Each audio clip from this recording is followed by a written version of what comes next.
Hi guys! Kamusta po kayong lahat? Ako nga po pala si Stella. By the way, pasensya na po ngayon na nakapag-upload. Masyado kasi busy. Marami pong inaasikaso. Anyway, for today, gagawa po tayo ng collective love reading. And siya nga po pala, kung bago pa lang po kayo sa channel ko, kindly like and subscribe para po updated tayo sa mga videos na ina-upload ko. And also guys, kung gusto niyo magpa-private reading, message na ako sa Facebook. Stella Micaela Tarot. Okay? Ngayon, simulan na po natin. Ano makikita natin? General love reading.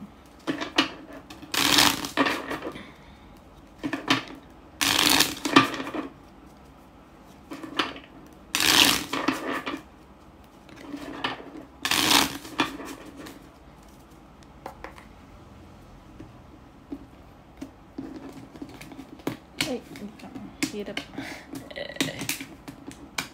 Pala isang guard yung kinamit ko.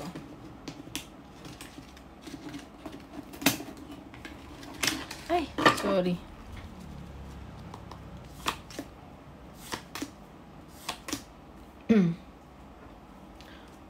Okay. So, nakikita ko dito, parang walang pag-uusap sa inyo ng person mo. Like, kasi may nangyaring pagsaselos or insecurity. Or, meron ata ditong parang nagplano kayong magbuntis, ganun. May pregnant ba dito? Ayun. Pinapakita nito na mag-ingat sa health mo at saka kung may nararamdaman ka. Pero wala kayong pag-usap ngayon ng person mo. Baka naglilihi ka. So, tignan natin. Ano ba? Pasensya na. May maingay na yung pamangkin ko. So, ayun. Tignan natin sa side ng person mo. Move muna natin ito. Side ng person mo. Sa side ng person.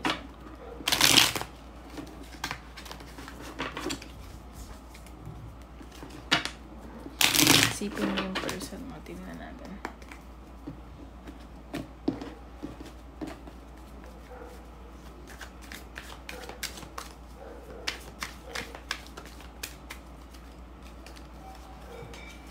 Okay, King of Cups. Mahal ka naman ito eh. Kung hindi kayo nag-usap ngayon, nag-iisip-isip lang to. Sobrang dami niyang emotion sa'yo. Tsaka mahal, passionate siya sa'yo talaga. Oh. Baka nagme-meditate lang to or parang marami rin tukso sa paligid niya. Ganun. Mahal ka niyan. Yan. Marami akong nakikitang tukso sa paligid ng person mo. Oops, sorry. Oh, ayan no, gusto ko niya maging family. Feeling ko magkakaanak kayo or may anak na kayo. Gusto niya talagang bumuo sa'yo ng pamilya. Ganun.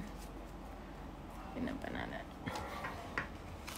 Oh, grabe. Grabe yung pagmamahal sa'yo ng person mo. Kung di man kayo nag-uusap ngayon. Ayan o, sobrang Two of Cups. Sobra yung pagmamahal nyo sa isa't isa. Ganun. Oh, ayan.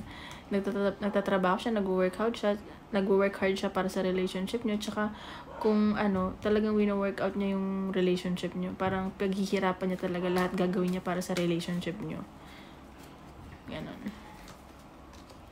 Ayan no, talagang pinagdadasal ka.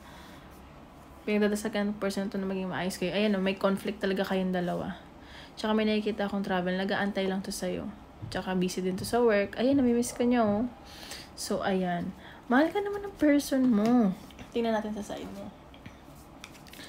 Kung ano man ang inyong pinag-awayan, sana maayos nyo na. Kung di man kayo nag-uusap. Tingnan natin sa side mo.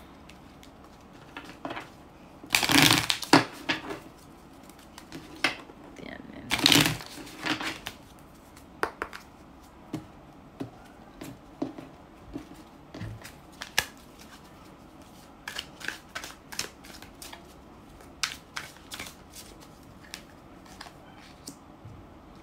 Oh, Ten of Cups. See, same kayo ng energy. Family ba kayo?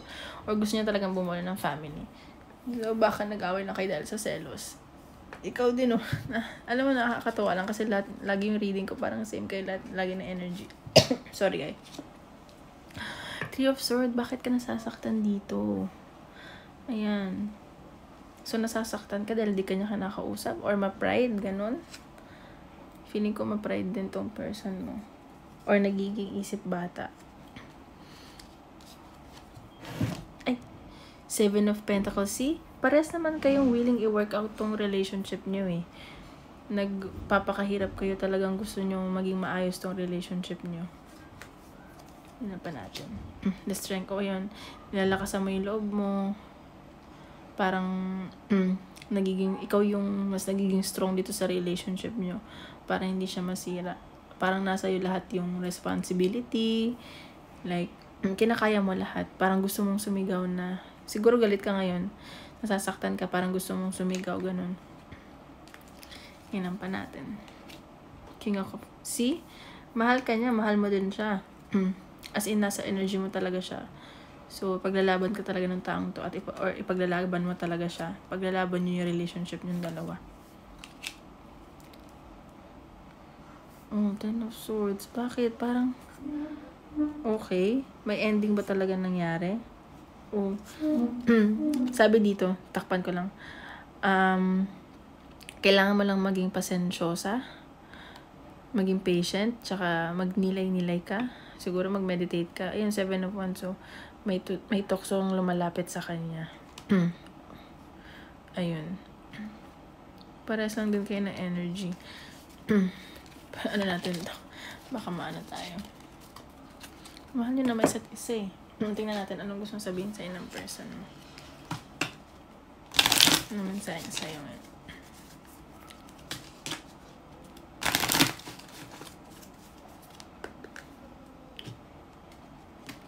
Let's see.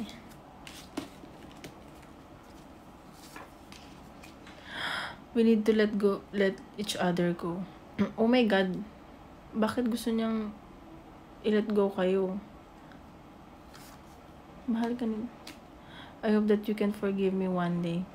Patawarin mo daw siya. Feeling ko hindi naman let go na talagang mag-break. Siguro, chill lang muna kayo. Kasi sobrang yung pag-aaway eh. Feeling ko sa selos to eh. I know, I messed up everything. See, nagsisisi naman siya eh. Ikaw. Ikaw pala yung lumalayo. Siguro nahihirapan na din to. I know, I messed up everything. Hi! Ayusin niyo yan. Pero kung sa tingin mo hindi na worth it, go. Mahal ka niyan. Tingnan pa natin. Advice sa universe.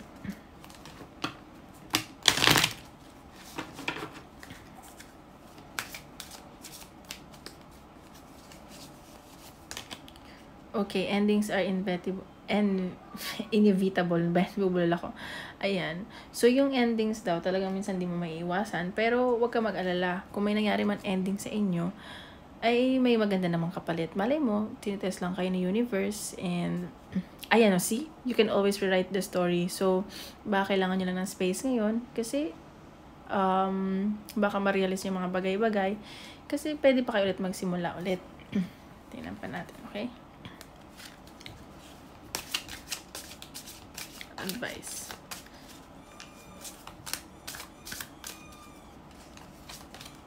Enjoy the journey. Wandering path. See? So, nafe-feel ko dito, kung nasasaktan ka man ngayon or nag-away kayo, siguro, i-enjoy mo yung, hindi naman sa enjoy yung nararamdaman mo. Like, for example, yung mga positive things, like always, look at the brighter side of the life and story. So, huwag ka masyadong magmukmok. Alam ko na parang normal naman talaga masaktan. Pero syempre, huwag mo kakalimutan na maging positibo sa lahat ng mga bagay na nangyayari sa atin. Kasi kapag naglugmo ka, ikaw yung matatalo. Alam mo yun? So, kunwari, i-feel mo lang yung pain hanggang sa maging okay ka na. Or like hanggang sa kumalma na kayo. Ayun. Yan pa natin.